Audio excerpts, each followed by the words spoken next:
Vinoj channel நேயர்கள் அனைவருக்கும் வணக்கம். நாம் இந்த வீடியோல சத்துணவு உதவியாளர், அதாவது சத்துணவு சமையல் உதவியாளர் வேலை வாய்ப்பு வந்திருக்கு. கிருஷ்ணகிரி மாவட்டத்துல உங்களுக்கு 146 வேகன்சி இருக்கிறதா சொல்லி கொடுத்துருக்காங்க. இந்த 146 வேகன்சி ஏற்கனவே நோட்டிபிகேஷன்ல ஒரு பாயிண்ட் சொல்லியிருந்தாங்க. நோட்டிபிகேஷன் எப்ப வேணாலும் நாங்கள் கேன்சல் பண்ணுவோம், எக்ஸ்டெண்ட் பண்ணுவோம், டேட் மாற்றுவோம், எக்ஸ்டெண்ட் பண்ணுவோம், இந்த மாதிரி சொல்லியிருந்தாங்க.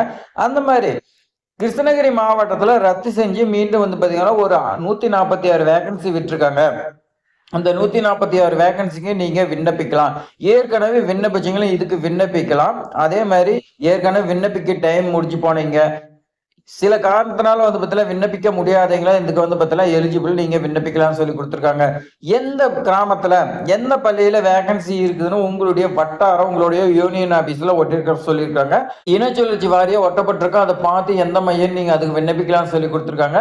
மாதிரி விண்ணப்ப படிவம் சத்துணவு சமையல் உதவியாளருக்கு மாதிரி விண்ணப்ப படிவம் கிருஷ்ணகிரி மாவட்ட ஆட்சித்தலைவர் வெப்சைட்ல இருக்குது, அதை டவுன்லோட் பண்ணிக்கலாம்னு சொல்லி கொடுத்துருக்காங்க.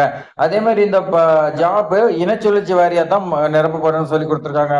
அடுத்து ஒன்று, இந்த ஜாப்க்கு உங்களுக்கு தொகுப்பூதியமும் மாதம் 3000 ரூபாய் கொடுக்குறாங்க. அதே மாதிரி 1 இயருக்கு அப்புறம் 3000 900 பார்த்தீங்கன்னா இன்க்ரீஸ் பண்றாங்க. இப்படிக்கு பார்த்தீங்கன்னா முக்கியமா பெண்கள் மட்டும்தான் விண்ணப்பிக்க முடியும்னு சொல்லி கொடுத்துருக்காங்க. தமிழ் உங்களுக்கு நல்லா எழுத படிக்க தெரிஞ்சிருக்கணும். வயது பொறுத்த வரைக்கும் உங்களுக்கு பழங்குடியினருக்கு 18 முதல் 40, அதே மாதிரி விதவை கணவரால் கைவிட்டப்பட்ட இவங்களாம் 20 40 வயசுன்னு சொல்லி கொடுத்துருக்காங்க. பொது மற்றும் தாழ்த்தப்பட்டவருக்கு 21 40 வயசுன்னு சொல்லி கொடுத்துருக்காங்க. அதே மாதிரி உங்களுக்கு குறைந்தபட்ச கல்வியா உங்களுக்கு 10ஆம் வகுப்பு நீங்க பாஸ் ஆயிருந்தாலும் சரி, ஃபெயில் ஆயிருந்தாலும் சரி, நீங்க விண்ணப்பிக்கலாம் சொல்லி கொடுத்துருக்காங்க. அதோட வேற கண்டிஷன் என்ன கொடுத்துருக்காங்கன்னா, தமிழ் உங்களுக்கு நல்லா எழுத படிக்க தெரிஞ்சிருக்க வேண்டும். இந்த ஜாப்க்கு முக்கியமான கண்டிஷன் தமிழ் நல்லா எழுத படிக்க தெரிஞ்சிருக்கணும். அதே மாதிரி நீங்க எந்த மையத்துக்கு விண்ணப்பிக்கிறீங்களோ அந்த மையத்துக்கும் உங்களுடைய வீட்டுக்கும் 3 கிலோமீட்டர் டிஸ்டன்ஸ் பார்த்தீங்கன்னா இருக்குன்னு சொல்லி கொடுத்துருக்காங்க. அது நீங்க பார்த்தீங்கன்னா கரெக்டா பாத்துக்குங்க. அதே மாதிரி மாற்றுத்திறனாளிக்கு 4% பார்த்தீங்கன்னா ஒதுக்கீடு கொடுக்குறாங்க. அது குறைவான பார்வைத்திறன், காது காலர குள்ளத்தன்மை, உடல் இயக்க குறைபாடு, குணப்படுத்தப்பட்ட தொழுநோயை, திரவ வீச்சினால் பாதிக்கப்பட்ட குறைந்த கற்றல் திறன், இவங்களுக்கெல்லாம் அவங்களுக்கு 4% கொடுக்கறதா சொல்லி கொடுத்துருக்காங்க.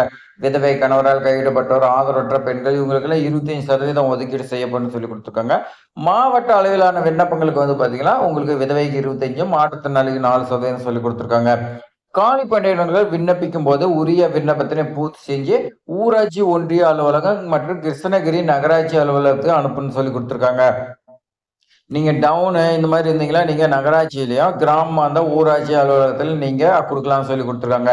இது விண்ணப்பிக்கிறதுக்கான கடைசி டேட் பொறுத்த வரைக்கும் 17/12/2025 மாலை 5:45 மணி சொல்லி கொடுத்துருக்காங்க. இது விண்ணப்பிக்கிறதுக்கு உங்களுக்கு என்னென்ன சர்டிஃபிகேட் வேணும், டிசி கேட்டிருக்காங்க. அதே மாதிரி 10th மார்க் ஷீட்டு, நீங்க பாஸ் ஆஃப் ஃபெயில் அதுக்கான சர்டிஃபிகேட், ரேஷன் கார்டு, இருப்பிட சான்றிதழ் நீங்க தாசில்தார்ட்ட வாங்கிக்கலாம். விண்ணப்பிச்சா ஒரு 3-4 நாள்லயே கிடைச்சிடும். அது நீங்க வச்சு அனுப்பிக்கலாம். ஆதார் அட்டை, சாதி சான்றிதழ், நீங்க விதவை கணவரால் கைவிடப்பட்டவர், ஆதரவற்ற பெண் இந்த மாதிரி இருந்தீங்களா, நீங்க அதுக்கான சான்றிதழ் நீங்க வாங்கன்னு சொல்லி கொடுத்துருக்காங்க. மாற்றுத்திறனாளியானா அதுக்கான அடையாளத்தெல்லாம் இருக்கு, அதெல்லாம் நீங்க வச்சு அனுப்பலாம்னு சொல்லி கொடுத்துருக்காங்க. அதே மாதிரி 17/12/2025 அதுக்கு மேல வரக்கூடிய விண்ணப்பங்கள் ஏற்றுக்கொள்ளப்பட மாட்டாது, நிராகரிக்கப்படும் சொல்லி கொடுத்துருக்காங்க. ஸோ அதுக்கு தேதிக்குள்ள நீங்க பார்த்தீங்கன்னா விண்ணப்பிச்சிருங்க. வேற கண்டிஷன்ஸ் பொறுத்த வரைக்கும் சான்றிதழ் நகல் விண்ணப்பத்தோட இணைக்க வேண்டும். என்னென்ன டாக்குமெண்ட் எல்லாமே நீங்க இணைக்கணும். அதே மாதிரி நீங்க போஸ்ட் மூலியமா இல்ல நேரடியாக விண்ணப்பிக்கலாம் சொல்லி கொடுத்துருக்காங்க. அதே மாதிரி இந்த அப்ளிகேஷன் ஃபார்மை நீங்க வேற அலுவலகத்துக்கு மாற்றி அனுப்புனாவோ இல்ல சம்பந்தம் இல்லாத வேற அதிகம் கொடுத்தாவோ உங்களுடைய அப்ளிகேஷன் நிராகரிக்கப்படும் சொல்லி கொடுத்துருக்காங்க. எல்லா நோட்டிபிகேஷன்லயும் சொல்லக்கூடியது காரணம் எதுவும் குறிப்பிடாம என்ன காரணத்துக்காக ரத்து செய்யணும்னு சொல்லாம இந்த நோட்டிபிகேஷன் திரும்ப பெறுவதற்கும் திருத்துவதற்கும் அதே மாதிரி எக்ஸ்டெண்ட் பண்றதுக்கு டேட்டு எல்லாமே மாவட்ட ஆட்சித்தலைவருக்கு உண்டு.